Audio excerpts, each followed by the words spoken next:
Coach, lebih baik kerja di perusahaan besar atau kecil? Jadi gini ya, ada ironi besar dalam dunia kerja. Kalau kita kerja di perusahaan besar, gajinya besar, fasilitasnya lengkap, tapi kerjaannya lebih santai. Kenapa? Karena semua sudah tersistematis. Tapi kalau kita kerja di perusahaan kecil, gajinya lebih kecil, kerjaannya lebih banyak, karena belum sistematis, belum rapi. Kok bisa gitu sih? Saya kasih analogi. Bayangin, kalau kita naik pesawat dibandingkan naik ojek. Kalau kita naik pesawat, kita duduk santai, ada pramugari gitu ya, ada pilot, semua sistem sudah ada. Kita tinggal menikmati perjalanan.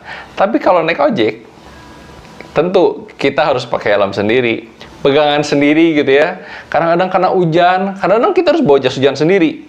Karena macet, kita harus bantu hadapin yang namanya kemacetan itu. Siapa tahu kita punya ide pakai jalan pintas gitu ya. Akhirnya kita ikut repot. Nah, perusahaan besar itu sebenarnya seperti pesawat. Sudah ada sistemnya. Orang tinggal menjalankan. Perusahaan kecil itu seperti ojek. Semua harus dikerjakan bareng-bareng. Itulah kenapa di perusahaan kecil, satu orang bisa pegang banyak tugas. Dari marketing, bahkan sampai ke urusan administrasi gitu ya.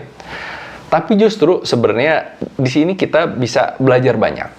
Kalau kita kerja di perusahaan kecil, kita belajar banyak skill. Kita ngerti semua aspek bisnis yang tadi, dari marketing sampai administrasi. Makanya, banyak orang yang kerja di perusahaan kecil akhirnya bisa jadi pengusaha besar. Sedangkan, kalau kita bekerja di perusahaan besar, kita justru akan hanya fokus di satu bidang. Sistem yang sudah ada dan itu bikin kita nyaman dan akhirnya kita nggak berkembang. Jadi, ini bukan soal mana yang lebih baik. Tapi soal kita mau belajar apa dan mau jadi siapa. Kalau mau aman sebenarnya ya kerja aja di perusahaan besar. Kalau mau berkembang dengan cepat, kamu pengen belajar banyak, maka kerja di perusahaan kecil. Nah, pilihannya ada di kamu. Terserah mau kerja di mana.